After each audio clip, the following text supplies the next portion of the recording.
ಸ್ನೇಹಿತರೆ ನಮಸ್ಕಾರ. ಇವತ್ತು ಮಾರ್ಚ್ 12ನೇ ತಾರೀಕು ಬುಧವಾರ.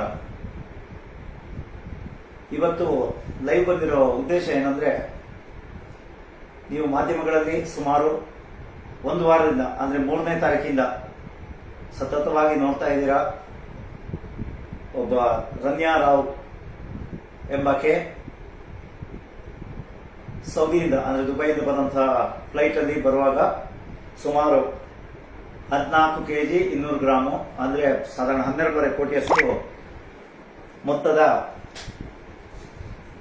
ಗೋಲ್ಡ್ ಬಾರ್ಗಳನ್ನ ಸ್ಮಗ್ಲಿಂಗ್ ಮಾಡಿರೋ ಬಗ್ಗೆ, ಆ ವಿಚಾರದ ಬಗ್ಗೆ ನಾನು ಏನು ಮಾತಾಡಕ್ ಹೋಗಲ್ಲ. ಇವತ್ತು ನಾನು ತಗೋತಾ ಇರೋದು ಸಬ್ಜೆಕ್ಟ್ ಏನಂದ್ರೆ, ನಾವು ಸತತ 3 ವರ್ಷಗಳಿಂದ ಸರ್ಕಾರಿ ವಾಹನಗಳು ಯಾವ ಯಾವ ರೀತಿಯಲ್ಲಿ ದುರ್ಬಳಕೆ ಆಗ್ತವೆ ಅನ್ನೋದು ನಿರಂತರವಾಗಿ ಹೇಳ್ತಾ ಬರ್ತಾ ಇದ್ದೀವಿ. ಸರ್ಕಾರಕ್ಕೆ ಪತ್ರನೂ ಬರೆದಿದ್ವಿ, ವಿಧಾನಸೌಧ ಸಭಾಧ್ಯಕ್ಷರಿಗೂ ಬರೆದಿದ್ವಿ. ಆದರೆ ಇದರ ಬಗ್ಗೆ ಯಾರು ಅಷ್ಟೊಂದು ಗಮನ ಹರಿಸಿಲ್ಲ. ನಿಮ್ಗೆ ಗೊತ್ತಿರೋ ಹಾಗೆ ಕರ್ನಾಟಕದಲ್ಲಿ ಗುತ್ತಿಗೆ ಆಧಾರದ ಮೇಲೆ ಇರ್ಬೋದು ಅಥವಾ ಸರ್ಕಾರಿ ವಾಹನಗಳಿರ್ಬೋದು. ಸರ್ಕಾರಿ ವಾಹನ ಇಲ್ಲದಿದ್ರೆ ಕೆಲವು ಅಫಿಷಿಯಲ್ಸ್ಗೆ ಗುತ್ತಿಗೆ ಆಧಾರದ ಮೇಲೆ ಒಂದಿಷ್ಟು ವಾಹನಗಳನ್ನು ಕೊಡ್ತಾರೆ. ಎರಡು ಸೇರಿ ಸುಮಾರು 1,30,35,000 ಎಕ್ಸಾಕ್ಟ್ ಫಿಗರ್ ಅದಕ್ಕೂ ಯಾರು ಕೊಡೋದು ಇಲ್ಲ, ಬಟ್ ಅಷ್ಟು ಇದೆ ಅನ್ನೋದು ಮಾಹಿತಿ. 1,30,35,000 ವೆಹಿಕಲ್ಸ್ ಇದೆ. ಇದರಲ್ಲಿ ಒಂದು 40,000 ಆಸ್ಪಾಸಲ್ಲಿ ಗುತ್ತಿಗೆ ಮೇಲೆ ಪಡೆದಿರೋದು ಇರುತ್ತೆ. ಅವರಿಗೆ ತಿಂಗಳಿಗೆ 30,000 35,000 ಫಿಕ್ಸ್ ಮಾಡಿರ್ತಾರೆ. ಆದ್ರೆ ಅದು ಸರ್ಕಾರಿ ಕೆಲಸಗಳಿಗೆ ಬಳಸ್ತಾ ಇರ್ತಾರೆ.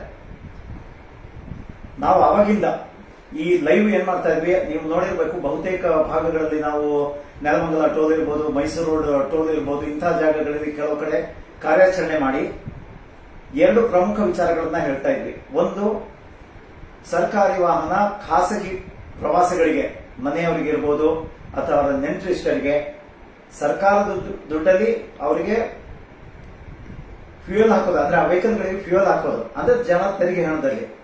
ಆದ್ರೆ ಇವರು ಮಜಾ ಮಾಡಕ್ಕೆ ಅಂತಹ ವೆಹಿಕಲ್ಗಳನ್ನ ಅವರಿಗೆ ಕಾನೂನು ಬಾಹಿರನೇ ಮಾಡ್ತಾರೆ. ನಾನು ಆ ಸರ್ಕ್ಯುಲರ್ ಬಗ್ಗೆನೂ ಒಂದಷ್ಟು ಮಾಹಿತಿ ಕೊಡ್ತೀನಿ, ಮತ್ತೆ ನಾವು ಇದರಲ್ಲಿ ಎಷ್ಟು ಮುಂದುವರೆದು ನಮ್ಮ ಪ್ರಯತ್ನಗಳನ್ನ ಮಾಡ್ತಾ ಇದೀವಿ ಅಂತ.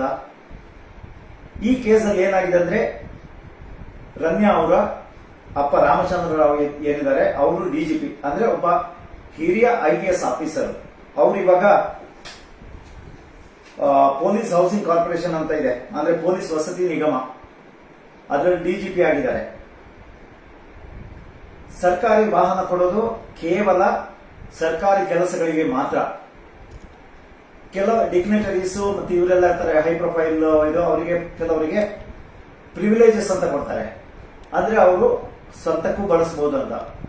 ಹಾಗಂತ ಇವರು ಊರಲ್ಲಿರೋರಿಗೆಲ್ಲ ನಾನು ಸಹಾಯ ಮಾಡ್ತೀನಿ, ಮಕ್ಕಳಿಗೂ ಕೊಡ್ತೀವಿ, ಹೆಂಡತಿಗೂ ಕೊಡ್ತೀನಿ ಪರ್ಚೇಸಿಂಗ್ ಮಾಡಕ್ಕೆ, ಮಾರ್ಕೆಟಿಗೆ ಹೋಗಕ್ಕೆ, ಸಿನಿಮಾಗೆ ಹೋಗಕ್ಕೆ, ಮಾಲ್ಗೆ ಹೋಗಕ್ಕೆ, ಈ ತರ.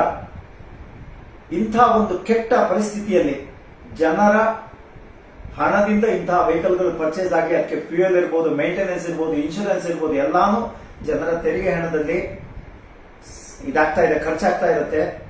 ಒಂದು ಅಂದಾಜಿನ ಪ್ರಕಾರ ಸುಮಾರು 5-5.5 ಸಾವಿರ ಕೋಟಿ ಅಷ್ಟು ಖರ್ಚು ಬರೀ ವೆಹಿಕಲ್ ಮೇಂಟೆನೆನ್ಸ್ಗೆ ಆಗುತ್ತೆ. ಅದರಲ್ಲಿ ದುರುಪಯೋಗದಿಂದ ಸಾಧಾರಣ 3ರಿಂದ 3.5 ಸಾವಿರ ಕೋಟಿ ಖರ್ಚಾಗುತ್ತೆ.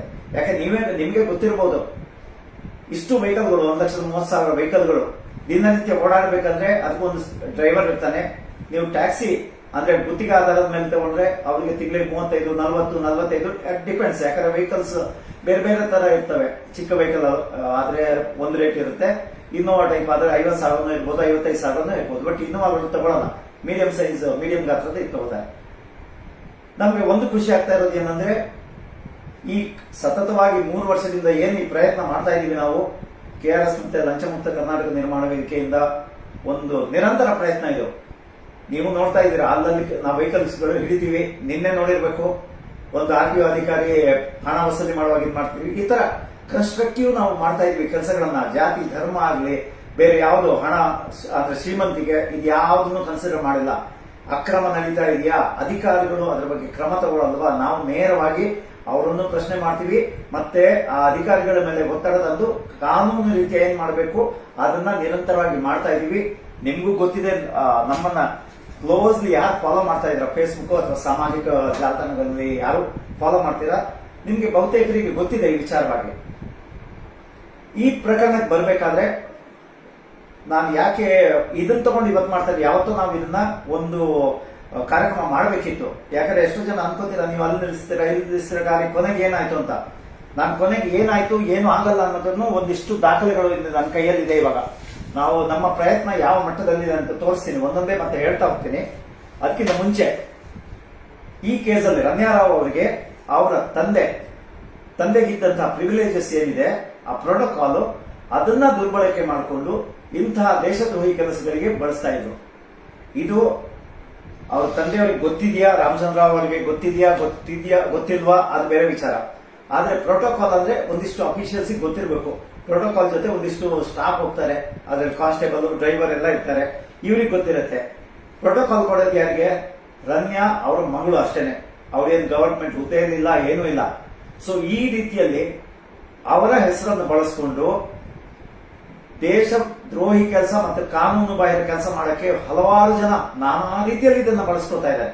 ಕೆಲವರು ಸಣ್ಣ ಮಟ್ಟದಲ್ಲಿ ಹೆಂಡತಿಯವರನ್ನ ಖುಷಿ ಇಟ್ಕೋಬೇಕಲ್ಲ, ಅದಕ್ಕೆ ಏನ್ ಮಾಡ್ತಾರೆ, ಸ್ವಂತ ವಾಹನ ಕೊಟ್ಬಿಟ್ಟು ಒಂದು ಮನೆ ಹತ್ರ ವೆಹಿಕಲ್, ಒಂದು ಆಫೀಸ್ ಹತ್ರ ವೆಹಿಕಲ್, ಇನ್ನೊಂದು ಅವ್ರಿಗೆ ಸ್ಟ್ಯಾಂಡ್ ಬೈ ಅಂತ ಕೊಟ್ಟಿರ್ತಾರೆ. ಅಂದ್ರೆ ಯಾವ್ದು ಜೂನಿಯರ್ ಆಫೀಸರ್ ಇರ್ತಾರೆ ಅವ್ರ ವೆಹಿಕಲ್ ಅನ್ನ ಆ 2 ವೆಹಿಕಲ್ ಅಲ್ಲಿ ಯಾವ್ದು ಒಂದಿಲ್ಲ ಅಂದ್ರೆ ಇದನ್ನು ಕಳಿಸ್ತಾರೆ. ಈ ತರ ಒಬ್ಬೊಬ್ರು IPS IAS ಮತ್ತೆ IFS ಅಧಿಕಾರಿಗಳು 2 ಮತ್ತು 3 ವೆಹಿಕಲ್ಗಳನ್ನ ಇಟ್ಟು ಹಲವಾರು ನಿದರ್ಶನ ಇದೆ. ನಾನು ಯಾವಾಗಲೂ ಒಂದು ಪ್ರಶ್ನೆ ಮಾಡ್ತಾ ಇದ್ದೀನಿ, ಒಬ್ಬ ಅಧಿಕಾರಿ ಒಂದು ಕಾರಲ್ಲಿ ಓಡಾಡಬಹುದು, 2 ಕಾರಲ್ಲಿ ಕಾಲಿಟ್ಟು ಓಡಾಡಕ್ ಸಾಧ್ಯ ಇಲ್ಲ, 3 ಕಾರು ಅಂತೂ ಉಪಯೋಗಿಸಕ್ ಸಾಧ್ಯನೇ ಇಲ್ಲ. ಎಟ್ ಎ ಟೈಮ್ ಅವನು ಒಂದು ವೆಹಿಕಲ್ ನ ಬಳಸಬಹುದು. ಸರ್ಕಾರಿ ಕೆಲಸಗಳಿಗೆ ಬಳಸಕ್ಕೆ ಒಂದು ವೆಹಿಕಲ್ ಸಾಕಾಗದೆ ಇವರಿಗೆ 2 ವೆಹಿಕಲ್ 3 ವೆಹಿಕಲ್ ಯಾಕೆ? ಇದು ಹೇಗಾಗಿದೆ ಅಂದ್ರೆ ನಮ್ಮ ಸರ್ಕಾರದ ವ್ಯವಸ್ಥೆಯಲ್ಲಿ ನನ್ನ ಬೆನ್ನು ನೀನ್ ಕೇಳಿ, ನಿನ್ ಬೆನ್ನು ನಾನು ಕೇಳಿದ್ದೀನಿ. ಹೇಗಂದ್ರೆ ನಾವು ಇವಾಗ ಹಲವಾರು ದೂರುಗಳನ್ನ ಕೊಟ್ಟಿದ್ದೀವಿ, ಆದ್ರೆ ಇದ್ರ ಮೇಲೆ ಕ್ರಮ ಯಾಕೆ ಆಗ್ತಾ ಇಲ್ಲ ಅಂದ್ರೆ ಕ್ರಮ ತಗೊಳ್ಳಬೇಕಾದಂತಹ ಅಧಿಕಾರಿ, ಮೇಲಾಧಿಕಾರಿ ಯಾರಿದ್ದಾನೆ ಅವನು ಇದಕ್ಕಿಂತ ದುಷ್ಟ ಇರ್ತಾನೆ, ಇದಕ್ಕಿಂತ ಜಾಸ್ತಿ ಅವನೇ ಅಕ್ರಮ ಮಾಡ್ತಾ ಇದ್ದಾನೆ. ಅದು ಏನೇನ ಬಳಸ್ತಾರ ಅವ್ರಿಗೆ ಗೊತ್ತು. ನಮ್ಗೆ ಕೆಲವು ಟೈಮ್ ಮಾಹಿತಿ ಬಂದಿರೋ ಪ್ರಕಾರ ಇಲೆಕ್ಷನ್ ಟೈಮಲ್ಲಿ ಕೆಲವು ವೆಹಿಕಲ್ಗಳು ಸರ್ಕಾರಿ ವೆಹಿಕಲ್ಗಳೇ ಹಣ ಸಾಗಾಣಿಕೆ ಬಳಕೆ ಆಗುತ್ತೆ ಅಂತ ಇದೆ ಹೇಳ್ತಾರೆ. ಆಂಬ್ಯುಲೆನ್ಸ್ಗಳು, ಪೊಲೀಸ್ ಜೀಪ್ಗಳು. ಆದ್ರೆ ನಮ್ಮ ಹತ್ರ ಹೇಳೋದಕ್ಕೆ ಇದಿಲ್ಲ. ಇದು ಆದ್ರೆ ನಾವು ಕನಿಷ್ಠ ಜ್ಞಾನದಿಂದ ತಿಳ್ಕೋಬಹುದು. ಯಾಕಂದ್ರೆ ಇಷ್ಟೊಂದು ಹಣ ಇಲೆಕ್ಷನ್ಗೆ 2-3 ದಿವಸ ಮುಂಚೆ ಸರಬರಾಜು ಆಗ್ಬೇಕಾದ್ರೆ ಆ ಏರಿಯಾಗಳಿಗೆ ಇವರೆಲ್ಲ ಏನು ಚೆಕ್ ಪೋಸ್ಟ್ಗಳಂತೆ ಅದಂತೆ ಏನು ಅದು ಸ್ಕ್ವಾಡ್ಗಳಂತೆ ಏನೇನೋ ಹಾಕಿ ನಾವು ಕಟ್ಟುನಿಟ್ಟಿನ ಕ್ರಮ ತಗೊಳ್ತೀವಿ. ಇದು ಬರೀ ಬಾಯಿ ಮಾತಿಗಷ್ಟೇ. ಲೋಕಲ್ ಪೊಲೀಸ್ಗಳು ಎಲ್ಲಿವರೆಗೆ ಇವ್ರ ಜೊತೆ ಅಕ್ರಮದಾರರ ಜೊತೆ ಕೈ ಜೋಡಿಸ್ತಾರ ಅಲ್ಲಿವರೆಗೆ ಇದು ನಡೀತಾ ಇರುತ್ತೆ. ಆದ್ರೆ ಹಣದ ಸರಬರಾಜು ಹೇಗಾಗ್ತಾ ಇದೆ ಅಂತ ಯಾರಿಗೂ ಪತ್ತೆ ಮಾಡಕ್ಕಾಗಲ್ಲ. ನಾವೇನಾದ್ರೂ ಈ ತರ ಡಿಸ್ಟ್ರಿಬ್ಯೂಷನ್ ಆಗ್ತಾ ಇದೆ ಅಂತ ಹೇಳಿದ್ರು ಹೌದಾ ಎಲ್ಲಿ ನಮ್ ಕಾಣಿಸ್ತಾ ಇಲ್ಲ, ಎಲ್ಲರೂ ಕುರುಡರಾಗ್ತಾರೆ. 2 ದಿವಸ ಪರ್ಟಿಕ್ಯುಲರ್ಲಿ ಇಲೆಕ್ಷನ್ ಮುಂಚಿನ ದಿವಸ ಮತ್ತೆ ಅದರಿಂದ ಮುಂಚಿನ ದಿವಸ, ಯಾಕಂದ್ರೆ ಎಲ್ಲ 48 ಗಂಟೆ ಮುಂಚೆ ಎಲ್ಲ ಇದನ್ನ ತೆಗೆದ್ಬಿಡ್ತಾರೆ. ಅವ್ರಿಗೆ ಏನು ರಿಸ್ಟ್ರಿಕ್ಷನ್ಸ್ ಹಾಕ್ತಾರೆ. ಈ ಅಫಿಷಿಯಲ್ಸ್ ಏನಿರ್ತಾರೆ ಅವರನ್ನೆಲ್ಲ ಇಲೆಕ್ಷನ್ ಡ್ಯೂಟಿಗೆ ಹಾಕ್ತಾರೆ. ಆ ಡ್ಯೂಟಿಗೆ ಹಾಕೋ ಟೈಮಲ್ಲಿ ಏನಾಗುತ್ತೆ, ಒಂಥರ ಫುಲ್ ಎಕ್ಸ್ಪೋಸ್ ಆಗೋಗುತ್ತೆ ಹೊರಗಡೆ.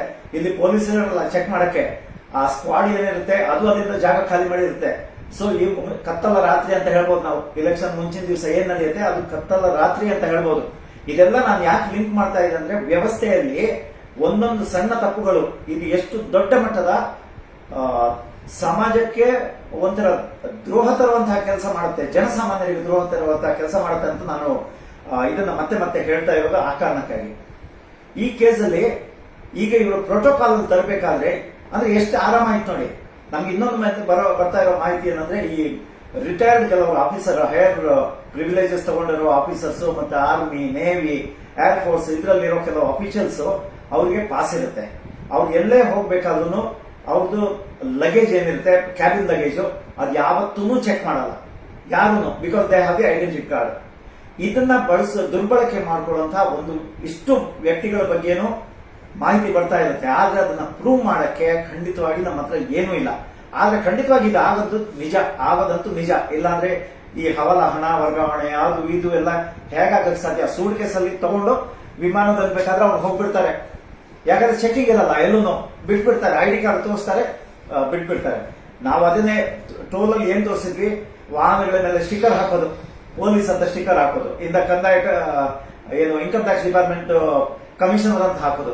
ಅವನೊಬ್ಬ ಡ್ರೈವರ್ ಇರ್ತಾನೆ, ಆಕ್ಚುಲಿ ಡ್ರೈವರು ಅವನ ಮನೆಯವರನ್ನ ಕರ್ಕೊಂಡು ಹೋಗಕ್ಕೆ GST ಇರ್ಬೋದು, ಇನ್ಕಮ್ ಟ್ಯಾಕ್ಸ್. ನೀವು ನೋಡಿರ್ಬೇಕು, ನಾವು ನೆಲಮಂಗಲ ಪಕ್ಕ ಅವತ್ತು ಇದು ಮಾಡಿದಾಗ ಒಂದು 25-30 ಬೋರ್ಡ್ಗಳು ನಮ್ಮ ಕೈಗೆ ಬಂದಿದ್ವು. ಮತ್ತೆ ನಾವು ಅದನ್ನ ಇಟ್ಕೊಂಡಿದ್ವಿ. ಇದ್ರ ಜೊತೆ ನಾವು ವಿಡಿಯೋ ಏನ್ ಮಾಡ್ತೀವಿ, ಅದ್ರ ಜೊತೆ ಫೋಟೋ ತೆಗೆದು ಹಾಕಿದ್ವಿ. ಸೊ ಈ ತರ ದುರ್ಬಳಕೆ ಆಗುತ್ತೆ ಎಲ್ಲಾ ಕಡೆನೂ. ನಾವು ಹಾಗಾಗಿ ಹೇಳ್ತಾ ಇರೋದು ಏನಂದ್ರೆ, ಈಗ ನಮ್ಮ ಪ್ರಯತ್ನ ನಾವು ಏನ್ ಮಾಡಿದೀವಿ ನಿಮ್ಗೆ ಹೇಳ್ತೀವಿ ನೋಡಿ. ನೆಲಮಂಗಲ ಟೋಲ್ ಹತ್ರ ನಾವು ಇದು ಮಾಡಿದಾಗ 20/11/2023 ನೀವು ಕೆಲವರು ಅನ್ಕೋಬಹುದು ನೀವು ಸುಮ್ಮನೆ ಶೋ ಆಫ್ಗೆ ಬರ್ತೀರಾ, ನಿಮ್ಮ ಏನು ವ್ಯೂವರ್ಶಿಪ್ ಫೇಸ್ಬುಕ್ ಅಲ್ಲಿ ಏನಿರುತ್ತೆ ಅದು ಜಾಸ್ತಿ ಮಾಡಕ್ಕೆ ನೀವು ಮಾಡ್ತಾ ಇದ್ದೀರಾ ಅಂತ. ಲೈವ್ ಖಂಡಿತವಾಗಿ ಮಾಡ್ತಾ ಇಲ್ಲ. ಜನಪರ ಕಾಳಜಿ ಇರೋದ್ರಿಂದ ನಾವು ಇಷ್ಟು ರಿಸ್ಕ್ ತಗೊಂಡು ನಮ್ಮ ಜೀವದ ಮೇಲೆ ನಮ್ಮ ಏನು ಥ್ರೆಟ್ಗಳಿದೇವ ಅದನ್ನ ಆ ಜೀವದ ಹಂಗು ತೊಳೆದು ನಾವು ನಿಮ್ಮ ಪರ ಕೆಲಸ ಮಾಡಕ್ಕೆ ನಾವು ಕಟ್ಟುಬದ್ಧರಾಗಿದ್ದೀವಿ. ಅದು ನೀವು ನೋಡ್ತಾ ಇದ್ದೀರಾ. ಆದ್ರೆ ನಿಮ್ಗೆ ಜಾತಿ ಧರ್ಮ ಒಂದ್ ಕಡೆ ಎಳಿತಾ ಇದೆ, ಮತ್ತೆ ಒಂದು ಪಕ್ಷಕ್ಕೆ ನೀವು ಏನಾಗಿದೆ ನಿಮ್ಗೆ ಮನಸ್ಸು ಏನೋ ಅದು ಪ್ರೀತಿ ಬಂದ್ಬಿಟ್ಟಿದೆ, ಯಾಕಂತ ಗೊತ್ತಿಲ್ಲ. ಆದ್ರೆ ಜನಸಾಮಾನ್ಯರ ಕಾಳಜಿ ಬಗ್ಗೆ ನಿಮ್ಗೆ ಇವತ್ತಿಗೂ ಇಲ್ಲ. ನಿಮ್ಗೆ ಕಷ್ಟ ಬಂದಾಗ ನೀವು ಎಲ್ಲರೂ ಓಡಾಡಿ ಬರ್ತಾರ. ನಿಮ್ಗೆ ಎಲ್ಲಾ ಕಡೆ ನಮ್ ನಂಬರ್ ಸಿಗುತ್ತೆ, ಎಲ್ಲಾನು ಗೊತ್ತಿದೆ ನಿಮ್ಗೆ ಹುಡುಕಕ್ಕೆ. ಹೇಗೆ KRS ನಂಬರ್ ಹುಡುಕ್ಬೇಕು, ಹೇಗೆ ಮರಾಠಿ ನಂಬರ್ ಸಿಗ್ಬೇಕು, ಎಲ್ಲಿ ಲಂಚಮುಕ್ತ ಕರ್ನಾಟಕದ ನಿರ್ಮಾಣ ವೇದಿಕೆದು ಯಾವ್ದು ಹೆಲ್ಪ್ ಲೈನ್ ನಂಬರ್ ಇದೆ ಅದು ಪಡಿಬೇಕು, ನಿಮ್ಗೆಲ್ಲ ಗೊತ್ತಿರುತ್ತೆ. ಆದ್ರೆ ನಿಮ್ಮ ಬುಡಕ್ಕೆ ಎಲ್ಲಿವರೆಗೆ ಸಮಸ್ಯೆ ಬರಲ್ಲ, ನೀವು ಅಲ್ಲಿವರೆಗೆ ಇದ್ರ ಬಗ್ಗೆ ತಲೆಗೆಡ್ಸ್ಕೊಳ್ಳಲ್ಲ. ಬರೀ ನಾವು ಹೇಳಿದ ತಕ್ಷಣ ನೀವು ಇದೊಂದೇ ಮಾಡೋದ ನೋಡಿ, ಅದಕ್ಕಿಂತ ದೊಡ್ಡದಾಗಿದೆ. ಈ ತರ ಒಂಥರ ಅಣಗಿಸುವಂತಹ ಕೆಲಸ ಮಾಡ್ತಾ ಇದ್ದೀರಾ. ಇದು ನಿಮ್ಗೆ ಶೋಭೆ ತರುವಂತದ್ದಲ್ಲ. ಯಾರಾದ್ರೂ ಈ ತರ ಮಾಡೋರು ನಾನು ಹೇಳ್ತಾ ಇದ್ದೀನಿ. ನೀವು ಅಂದ್ರೆ ಕುಗ್ಸೋ ಕೆಲಸನ ಯಾರು ಮಾಡಕ್ ಹೋಗ್ಬೇಡಿ. ಏನೋ ಮಾಡ್ತಾ ಇದ್ದಾರೆ ಅವ್ರ ಪಾಡಿ ಮಾಡ್ಕೊಳ್ಳಿ. ನಾವು ನಮ್ಮ ಕೈಯಲ್ಲಾದಷ್ಟು ಪ್ರೋತ್ಸಾಹ ಕೊಡೋಣ ಅಂತ ನೀವು ನಿಮ್ಮ ಮನಸಾರೆ ಅನ್ಕೋಬೇಕು. ಅದು ಬಿಟ್ಬಿಟ್ಟು ನಿಮ್ಗೆ ಅವ್ರು ಕಾಣಿಸಲ್ವಾ, ನಿಮ್ಗೆ ಸಿದ್ದರಾಮಯ್ಯ ಕಾಣಿಸಲ್ಲ, ನಿಮ್ಗೆ ಮೋದಿ ಮಾತ್ರ ಕಾಣಿಸದ, ನಿಮ್ಗೆ ಇವರು ರಾಹುಲ್ ಗಾಂಧಿ ಮಾತ್ರ ಕಾಣಿಸದ, ಇದೆಲ್ಲ ಯಾಕೆ ಬೇಕು? ನಿಮ್ಮ ಸಮಸ್ಯೆಗಳು ಬಗೆಹರಿತಾವ ಇದರಿಂದ? ರಾಜಕೀಯ ಒಂದು ಬಿಟ್ಬಿಡಿ. ನಾನು ಮೊನ್ನೆಯಿಂದ ನೋಡ್ತಾ ಇದ್ದೀನಿ ಇದೇ ವಿಚಾರಕ್ಕೆ, ರನ್ಯಾರಾವ್ ವಿಚಾರಕ್ಕೆ ಈಗ ಕಲಾಪ ನಡೀತಾ ಇದೆ. ಕಲಾಪದಲ್ಲೂ ಈ ವಿಚಾರ ಬರ್ತಾ ಇದೆ. ಇಲ್ಲಿ ಮತ್ತೆ ಕೆಸರ ಚಾಟ. ಅಲ್ಲಿ ಯಾಕಂದ್ರೆ ಒಂದು MLA ಗೆ ಫೋನ್ ಮಾಡಿದ್ರಂತೆ. ಆ MLA ಇವ್ರದೇ ಎಲ್ಲ ಊಹೆಗಳು, ಅದಕ್ಕೆ ಯಾವ ದಾಖಲೆ ಇಲ್ಲ, ಎಂತದೂ ಇಲ್ಲ. ಇದ್ರೆ ಕೊಡ್ಬೇಕು. ಸುಮ್ನೆ ಇವ್ರು ಹೆದರಿಸೋದು. ನೀವು ನೋಡಿ, ಎಲ್ಲಾ ಪಾರ್ಟಿಗಳು ಒಂದೇ ನಾಣ್ಯದ ಎರಡು ಮುಖಗಳು, ಯಾರು ಸಾಚ ಅಲ್ಲ. ಈ ತರದ್ದು 100 ಪಟ್ಟು ಯಾರು ಆಪಾದನೆ ಮಾಡ್ತಾ ಇದ್ದಾರ ಅವರೇ ಒಂದು 100 ಪಟ್ಟು ಮಾಡಿರ್ಬೋದನ್ನ ಬೇರೆ ವಿಚಾರಗಳಲ್ಲಿ ದುರುಪಯೋಗ. ಇಂಥದಕ್ಕೆ ನಿಮ್ಗೆ ಒಂದು ಎಕ್ಸಾಂಪಲ್ ಹೇಳ್ತೀನಿ. ಯಾವುದೋ ಒಂದು ಕೊಲೆ ಮಾಡಿ ಇದಕ್ಕೂ ಅರೆಸ್ಟ್ ಆಗ್ತಾನೆ, ಇಮಿಡಿಯೇಟ್ ಆಗಿ ಕಾಲ್ ಹೋಗೋದು ಯಾರಿಂದ? ನೀವು ಅರ್ಥ ಮಾಡ್ಕೊಳ್ಳಿ. ಇದೇ ಯಾವುದೋ ಒಂದು political party leader, so called great leader or influential person, ಅವರಿಂದ ಪೊಲೀಸ್ ಸ್ಟೇಷನ್ಗೆ DCP ಅವರಿಗೆ ACP ಅವರಿಗೆಲ್ಲ ಫೋನ್ ಹೋಗುತ್ತೆ. ಅವ್ರು ಹೇಳಲ್ಲ, ಯಾಕಂದ್ರೆ ಅವ್ರದ್ದು ಅಸಹಾಯಕತೆ. ಅವ್ರು ಏನ್ ಹೇಳಿದ್ರು ಹುಜೂರ್ ಅಂದ್ಕೊಂಡೆ ಅವ್ರು ಕೆಲಸ ಮಾಡ್ಬೇಕಾಗತ್ತೆ. ಇಲ್ಲಾಂದ್ರೆ ಅವ್ರ ಕೆಲಸಕ್ಕೆ ನೆಕ್ಸ್ಟ್ ಇದು ಬರುತ್ತೆ. ಎಷ್ಟೋ ಸಾರಿ ನಮ್ಗೆ ಗೊತ್ತಿದೆ, DCP ಇಂದ ಆರ್ಡರ್ ಹೋಗುತ್ತೆ ಇವರಿಗೆ, ಇನ್ಸ್ಪೆಕ್ಟರ್. ಅವ್ರು ಎಷ್ಟೇ ಪ್ರಾಮಾಣಿಕ ಇದ್ರು ಇನ್ಸ್ಪೆಕ್ಟರ್ ಮಾಡಕ್ಕೆ ಆಗೋದಿಲ್ಲ. ಯಾಕಂದ್ರೆ ಹೈಯರ್ ಆಫೀಸರಿಂದ ಇದು ಬಂದಿದೆ, ಅವ್ರ ಮೇಲೆ ಶಿಸ್ತು ಕ್ರಮ ಆಗುತ್ತೆ ಇಮಿಡಿಯೇಟ್ ಆಗಿ. ನಮ್ಮಲ್ಲೆಲ್ಲ ಈ ಪಾಳೆಗಾರಿಕೆ ತರ ಇದೆಯಲ್ಲ, ಈಗ್ಲೂ ಎಲ್ಲಿ ಬಳಸಬೇಕು ಅಲ್ಲಿ ಬಳಸಲ್ಲ ಇವರು. ಹೈಯರ್ ಆಫೀಸರ್ ನನಗೆ ಹೈಯೆಸ್ಟ್ ನಾನು ಮಾತಾಡ್ತಾ ಇರೋದು ಯಾವಾಗ್ಲೂ ಒಂದು ಹಂತದ ಮೇಲಿನ ಅಧಿಕಾರಿಗಳನ್ನ, ಪರ್ಟಿಕ್ಯುಲರ್ಲಿ IAS, IPS ಮತ್ತೆ IFS ಮತ್ತೆ ಈಕ್ವಲ್ ರ್ಯಾಂಕ್ ಅವರು ಯಾರಿರ್ತಾರೆ, IRS ಸೇರುತ್ತೆ ಅದರಲ್ಲಿ. ಇವರೆಲ್ಲ ಒಂಥರ ಒಂದು ವಿಚಾರ ಏನಂದ್ರೆ, ಕೆಳಗಿನ ಹಂತದ ಅಧಿಕಾರಿಗಳು ಅಂದ್ರೆ ವಿಪರೀತವಾಗಿ ಏನಾದ್ರು ನಮ್ಮ ಕುತ್ತಿಗೆಗೆ ಬರುತ್ತಂತಾದ್ರೆ ಯಾರೋ ಒಬ್ಬ ಲೋಯೆಸ್ಟ್ ಲೆವೆಲ್ ಅಲ್ಲಿ ಇರ್ತಾನೆ ಅವನನ್ನ ಬಲಿಪಶು ಮಾಡೋದು. ಇಲ್ಲ ಕುತ್ತಿಗೆಗೆ ಇಲ್ಲಿವರೆಗೆ ಬಂದ್ರೂ ಪರವಾಗಿಲ್ಲ, ನಾವು ಕೆಳಗಿನ ಅಧಿಕಾರಿಗಳನ್ನ ಹೇಗಾದ್ರೂ ಮಾಡಿ ಬಚಾವ್ ಮಾಡಬೇಕು, ಇದು ಧೋರಣೆ. ಇಲ್ಲ ಇಲ್ಲಿಂದ ಇನ್ನೇನು ಮೂಗು ಕಟ್ಟು ಹೋಗುತ್ತೆ ಅಂತ ಅನ್ಕೋ ಸಮಯ ಬಂದಾಗ ಯಾರೋ ಒಬ್ಬ ಕೆಳಗಿನ ಅಧಿಕಾರಿಯನ್ನ ಬಲಿಪಶು ಮಾಡೋದು, ಸಸ್ಪೆಂಡ್ ಮಾಡೋದು, ಅವನಿಗೆ ಒಂದಿಷ್ಟು ಏನು ಎಂಕ್ವೈರಿಗಳು ಅವನ ವಿರುದ್ಧ ಸಸ್ಪೆಂಡ್ ಮಾಡೋದು, ಒಂಥರ ಅದೊಂದು ಶೋಷಣೆ. ಆದ್ರೆ ಎಲ್ಲಾದ್ರೂ ನೀವು ಹೈಯರ್ ಆಫೀಸರ್ಸ್ಗೆ ಎಲ್ಲಾದ್ರೂ ಪ್ರಕರಣದಲ್ಲಿ ಅವರು ಅಕ್ಯೂಸ್ಡ್ ವೆರಿ ರೇರ್, ಏನೊಂದು 1,00,000 ಕೇಸಲ್ಲಿ ಒಂದಿರ್ಬೋದು ಅಷ್ಟೇ ಅಂತದಾಗೋದು. ಈಗ DGP ಅವರು ರಾಮಚಂದ್ರ ರಾವ್ ಪ್ರೋಟೋಕಾಲ್ ವೆಹಿಕಲ್ ಅವ್ರಿಗೆ ಗೊತ್ತಿಲ್ಲದೆ ಹೇಗೆ ಹೋಗೋದು ಸಾಧ್ಯ? ಇದು ಮೇನ್ ವಿಚಾರ, ಬೇರೆ ಏನು ನಾವು ಮಾತಾಡಲ್ಲ. ಈಗೇನು ಇನ್ನೂ ತನಿಖೆ ಮಾಡಕ್ಕೆ ಅದ್ಯಾರೋ ಇವರನ್ನ ಡ್ರೈವರ್ ಯಾರಿದ್ದ ಪ್ರೋಟೋಕಾಲ್ ಅಲ್ಲಿ, ಡ್ರೈವರ್ ಅಲ್ಲ ಸಾರಿ, ಅವ್ರ ಜೊತೆ ಹೋಗಿದ್ರು ಕಾನ್ಸ್ಟೇಬಲ್ ಏನೋ ಪೊಲೀಸು, ಅವ್ರ ಮೇಲೆ ತನಿಖೆ ಮಾಡ್ತಾರಂತೆ. ಫಸ್ಟ್ ಇವ್ರ ಮೇಲೆ ಮಾಡಿ ಸ್ವಾಮಿ. ಇವ್ರಿಗೆ ಗೊತ್ತಿಲ್ಲದೆ ಹೆಂಗೋಯ್ತದ ವೆಹಿಕಲ್? ರಾಮಚಂದ್ರ ರಾವ್ ಅವ್ರಿಗೆ ಗೊತ್ತಿರಲೇಬೇಕಲ್ಲ, ನನ್ನ ವೆಹಿಕಲ್, ನನಗೆ ಅಲಾಟ್ ಆಗಿರೋ ವೆಹಿಕಲ್ ಹೇಗೆ ಹೋಯ್ತು ಇಲ್ಲಿಂದ, ನನ್ ಗಮನ ಇದೆ. ನಾವು ನೋಡ್ತಾ ಇರೋದು ಇದೇನೆ, ಮಕ್ಕಳು ಮರಿ ಮಕ್ಕಳು ಎಲ್ಲ ಸರ್ಕಾರಿ ವೆಹಿಕಲ್ ಓಡಿಸ್ತಾ ಇರ್ತಾರೆ ರೋಡಲ್ಲಿ ಭಾನುವಾರ. ಇತ್ತೀಚೆಗೆ ಒಂದು ಖುಷಿ ಆಗ್ತಾ ಇದೆ, ಆದ್ರೂ ನಾವು ಇದನ್ನ ನಂಬೆನ್ನು ನಾವೇ ತಟ್ಕೋಬೇಕು. ನೀವು ಗಮನಿಸಿದ್ದೀರಾ ಗೊತ್ತಿಲ್ಲ, ಇತ್ತೀಚಿನ ದಿನಗಳಲ್ಲಿ ನಾನು ನೋಡಿದಂಗೆ ಒಂದು 4-5 ತಿಂಗಳಲ್ಲಿ ಅಬ್ಸರ್ವ್ ಮಾಡ್ತಾ ಇದ್ದೀನಿ ನಾನು. ಮುಂಚೆ ಸಾಯಂಕಾಲ ಹೊತ್ತು ತುಂಬಾ ವೆಹಿಕಲ್, ಯಾವಾಗ ಪರ್ಟಿಕ್ಯುಲರ್ಲಿ ಭಾನುವಾರ, ಆಮೇಲೆ ರಜಾ ದಿವಸ, ಕೆಲವು ಶನಿವಾರ, 2ನೇ ಶನಿವಾರ ಮತ್ತೆ 4ನೇ ಶನಿವಾರ ರಜಾ ಇರುತ್ತೆ, ಮತ್ತೆ ಸರ್ಕಾರಿ ರಜಾ, ಇಂಥ ದಿವಸಗಳಲ್ಲಿ ಜಾಸ್ತಿ ವೆಹಿಕಲ್ಗಳು ರೋಡಲ್ಲಿ ನಿಮಗೆ ನೋಡಕ್ ಸಿಗ್ತಾ ಇತ್ತು. ಈಗ ಇನ್ನೋವಾಗಳು ಸಿಗ್ತವೆ. ಇನ್ನೋವಾಗಳು ಯಾರು? ಅದೇ ನಾವು ಹೇಳಿದ್ವಲ್ಲ, ವೈಟ್ ಕಾಲರ್, ಎಲ್ಲ AC ರೂಮ್ ಅಲ್ಲಿ ಕೂತು ಎಲ್ಲ ಕೆಳಗಿನವರಿಗೆ ಆರ್ಡರ್ ಕೊಡೋರು. ಇವರು ಇವತ್ತಿಗೂ ಮಾಡ್ತಾರೆ. ಅವ್ರಿಗೆ ಪ್ರಿವಿಲೇಜ್ ಇರಬಹುದು, ಆದ್ರೆ ಪ್ರಿವಿಲೇಜ್ ಇದ್ರೂ ಒಂದು ವೆಹಿಕಲ್ ಇರ್ಬೋದು, 2-3 ವೆಹಿಕಲ್ಗಳು, ಒಂದು ಇವರು ತಗೊಂಡು ಹೋಗ್ತಾರೆ, ಇನ್ನೊಂದ್ರಲ್ಲಿ ಹೆಂಡತಿ ಹೋಗ್ತಾರೆ, ಇನ್ನೊಂದ್ರಲ್ಲಿ ಮಗ ಹೋಗ್ತಾರೆ. ಈ ತರ 2-3 ವೆಹಿಕಲ್ಗಳನ್ನ ಬಳಸ್ತಾ ಇರ್ತಾರೆ.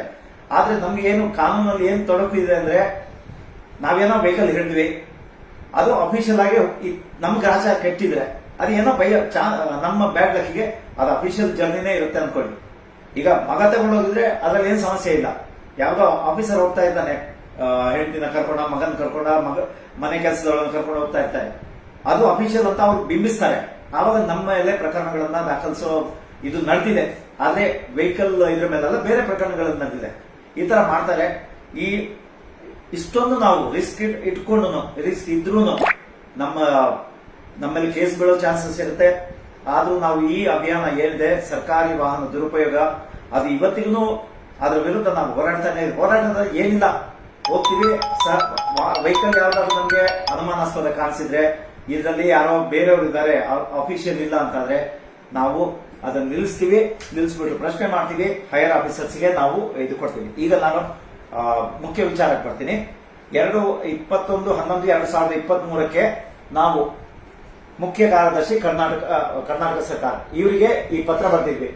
ಈಗ 1.5 ವರ್ಷ ಆಗಿದೆ, ಇವತ್ತಿನವರೆಗೂ ನಮಗೆ ರಿಪ್ಲೈ ಇಲ್ಲ. ಇನ್ನೊಂದು ತೋರಿಸ್ತೀನಿ ಇಲ್ಲಿ ಅದೇ ದಿವಸ. ಯಾಕಂದ್ರೆ ನಾವು ಅದು ಅಭಿಯಾನ ಮಾಡಿದ ತಕ್ಷಣ ಅದರಲ್ಲಿ ಎಲ್ಲ ಡೀಟೇಲ್ಸ್ ಹಾಕ್ಬಿಟ್ಟು ಯಾರ್ಯಾರು ಯಾವ ತರ ನೋಡಿ, ಇಲ್ಲಿ ಇದನ್ನ ನೋಡ್ಬೋದು ನೀವು. ಈ ಫೋಟೋ ಜೊತೆ ನಾವು ಕೊಟ್ಟಿದ್ದೀವಿ, ಯಾವ ವೆಹಿಕಲ್ ಹೇಗೆ ದುರ್ಬಳಕೆ ಆಗ್ತಾ ಇದೆ, ಯಾರ್ಯಾರ ಹೆಸರಲ್ಲಿ ದುರ್ಬಳಕೆ ನೋಡಿ, ಎಲ್ಲ ಕಾಣಿಸೋದು ಜಾಸ್ತಿ ಪೊಲೀಸೇ. ಯಾಕಂದ್ರೆ ಅವ್ರನ್ನ ನಿಲ್ಸ್ಬಾರ್ದಲ್ಲ ಯಾರು, ಅವ್ರು ಏನ್ ಮಾಡಿದ್ರು ಕಾನೂನು ಬದ್ಧ ಆಗಿರುತ್ತೆ. ಆ ತರನೇ ನೀವು ಬೈ ಚಾನ್ಸ್ ನಿಲ್ಸಿದ್ರಿ ಅನ್ಕೊಳ್ಳಿ, ನಿಮ್ಮೆಲ್ಲ ಕೇಸ್ ಬಿಡೋದು, ಅದಂತೂ 100%. ಅದ್ರಲ್ಲಿ ಏನ್ ಯಾರಿಗೂ ಸಂದೇಹನೇ ಬೇಡ. ನೋಡಿ, ಇದು ಮಾನ್ಯ ಸಭಾಧ್ಯಕ್ಷರು ಒಂದ್ ಕಡೆ ಇದೆ, ಇನ್ನೊಂದು ಕಡೆ ಮಾನ್ಯ ಸಭಾಪತಿಗಳು. ಅಂದ್ರೆ ವಿಧಾನಸೌಧದಲ್ಲಿ 2 ಮನೆ ಸಭಾಪತಿ ಮತ್ತೆ ಸಭಾಧ್ಯಕ್ಷರು ಇಬ್ಬರಿಗೂ ಕೊಟ್ಟಿದ್ದೀವಿ. ಅಲ್ಲಿ ಏನ್ ಹಾಕಿದೀವಿ ಅಂದ್ರೆ, ಸಬ್ಜೆಕ್ಟ್ ಅಲ್ಲಿ ನೀವು ನೋಡಬಹುದು, ಹಲವಾರು ವಿಧಾನಸಭಾ, ವಿಧಾನ ಪರಿಷತ್ ಮತ್ತು ಸಂಸತ್ ಸದಸ್ಯರ ಪಾಸುಗಳು ದುರ್ಬಳಕೆಯಾಗುತ್ತಿರುವುದರ ವಿರುದ್ಧ ಕ್ರಮ ಕೈಗೊಳ್ಳಲು ಮತ್ತು ಸ್ಪಷ್ಟ ಕಾನೂನು ನಿಯಮಗಳನ್ನು ರೂಪಿಸಲು ಮನವಿ ಅಂತ. ಇದು ಯಾಕೆ ಹಾಕಿದೀವಿ ಈ ರೀತಿಯಲ್ಲಿ ಅಂದ್ರೆ, ಎಲ್ಲರೂ ಹೇಳೋದು ನಮ್ಮ MLA, ನಾನು MLAಗೆ ಅಸಿಸ್ಟೆಂಟ್ ಆಗಿದ್ದೀನಿ, ನಾನು ಏನೋ ಪೋಸ್ಟ್ ಅಲ್ಲಿ ಇದ್ದೀನಿ, ಅದಕ್ಕೆ ಯಾರಿಗೆ ಏನು ಗೊತ್ತಿರಲ್ಲ. ಆಗಿದ್ದ ಗಾಡಿಯಲ್ಲಿ ಕೇಳಿದ್ರೆ ದಾಖಲೆಗಳು ಯಾವುದೂ ಇರಲ್ಲ, ಅವ್ರ ಹತ್ರ ಒಂದು ಪರ್ಮಿಷನ್ ಲೆಟರ್ ಇಲ್ಲ. ಡಿಸ್ಟ್ರಿಕ್ಟ್ ಇಂದ ಡಿಸ್ಟ್ರಿಕ್ಟ್ಗೆ ಹೊರಗಡೆ ಹೋಗ್ಬೇಕಾದ್ರೆ ಸರ್ಕಾರದ ಅನುಮತಿ ಬೇಕಾಗುತ್ತೆ, ಯಾವುದೇ ವೆಹಿಕಲ್ಗಳು ಅದು ಮಾಡೋದಿಲ್ಲ. ಈಗ ರನ್ಯಾ ಕೇಸಲ್ಲಿ ಬೆಂಗಳೂರು ಒಳಗಡೆ ನಡೆದಿದ್ದು, ಇಂಟರ್ನ್ಯಾಷನಲ್ ಏರ್ಪೋರ್ಟ್ ಅಲ್ಲಿ, ಇಲ್ಲಿ ಡಿಸ್ಟ್ರಿಕ್ಟ್ ಪ್ರಶ್ನೆ ಬರೋದಿಲ್ಲ, ಬೆಂಗಳೂರಲ್ಲೇ ಇತ್ತದು ವೆಹಿಕಲ್. ಆದ್ರೆ ಬೇರೆ ವೆಹಿಕಲ್ಗಳಿಗೆ ಹೇಳ್ತಾ ಇದೀವಿ, ಅವರಿಗೆಲ್ಲ ಇಷ್ಟು ಈ ಹೊರಗಡೆ ಹೋಗ್ಬೇಕಾದ್ರೆ ಅವರು ಸರ್ಕಾರದ ಅನುಮತಿ ಪಡಿಬೇಕಾಗುತ್ತೆ. ಸ್ಪೆಷಲ್ ಡ್ಯೂಟಿ ಇರುತ್ತೆ. ಎಷ್ಟೋ ಸರಿ ಈಗ ಬೆಳಗಾವಿ ಅಧಿವೇಶನ ಆಗುತ್ತೆ, ಆವಾಗ ಅವ್ರ ಹತ್ರ ಆ ಡ್ಯೂಟಿ ಹಾಕಿರೋದು ಲೆಟರ್ ಇರ್ಬೇಕಾದ್ರೆ ನಾವು ಇದೆಲ್ಲ ಕೇಳ್ತಾ ಇದೀವಿ. ಆದ್ರೆ ಎಷ್ಟೋ ಕಡೆ ಅದು ಆಗ್ತಾ ಇಲ್ಲ. ನಾವು ಇನ್ನೊಂದು ನೋಡಿ, ಇಲ್ಲಿ principal chief commissioner of central taxes ಅಂದ್ರೆ GST, ಇದು ಮೈಸೂರು ಕೇಸು, ಎಷ್ಟೋ 20/11/2023 ಎಲ್ಲ ಆಲ್ಮೋಸ್ಟ್ ಒಂದೇ ಟೈಮಲ್ಲಿ ಆಗಿರೋದು ಇದು 2023. ಆಮೇಲೂ ನಾವು ಲೈವ್ಗಳನ್ನು ಮಾಡಿದೀವಿ, ಒಂದಿಷ್ಟು ದೂರುಗಳನ್ನು ಕೊಟ್ಟಿದ್ದೀವಿ. ನೋಡಿ, ಹೇಳ್ತಾ ಹೋಗ್ತೀನಿ. ನಾನು ಅಯೋಗ್ಯ ಅಂತಾನೆ ಹೇಳ್ತೀನಿ ಇವಾಗ. ಯಾಕಂದ್ರೆ ನಾವು ದೂರು ಕೊಟ್ರೆ ಇವರಿಗೆ ನಮ್ಗೆ ರಿಪ್ಲೈ ಮಾಡಕ್ ಆಗ್ತಾ ಇಲ್ಲ. ನಾನು ಯಾರ್ಯಾರ ಹೆಸರು ಹೇಳ್ತೀನಿ, ಯಾರ್ಯಾರಿಗೆ ಕೊಟ್ಟಿದೀವಿ ಅಂತ. ಇಲ್ಲಿ ನೋಡಿ, ಫಸ್ಟ್ ಇದೊಂದು 2 ನಿಮಿಷ ಆದ್ರೂ ಪರವಾಗಿಲ್ಲ. ಈ so called white collar powerful ಅಧಿಕಾರಿಗಳು, IAS, IPS, IRS ಇವರೆಲ್ಲ ಯಾರಿದ್ದಾರೆ, ಇವ್ರದೆಲ್ಲ ಏನು ಅವ್ರ ಯೋಗ್ಯತೆ ಇದೆ ಅಂತ ನೀವೇ ಅರ್ಥ ಮಾಡ್ಕೋಬೇಕು. ಅವರು ಸರ್ಕಾರಕ್ಕೆ ಇದು ಮಾಡ್ತಾ ಇದ್ದಾರೆ ಅಥವಾ ಜನಸಾಮಾನ್ಯರಿಗೆ ಕೆಲಸ ಮಾಡ್ತಾ ಇದಾರ ಅಂತ. ಇಲ್ಲಿ ಅಪರ ಮುಖ್ಯ ಕಾರ್ಯದರ್ಶಿಗಳು ಶಾಲಾ ಶಿಕ್ಷಣ ಇಲಾಖೆ, ಆಯುಕ್ತರು ಶಾಲಾ ಶಿಕ್ಷಣ ಇಲಾಖೆ, ಆಮೇಲೆ ಜಂಟಿ ಆಯುಕ್ತರು ಆಡಳಿತ.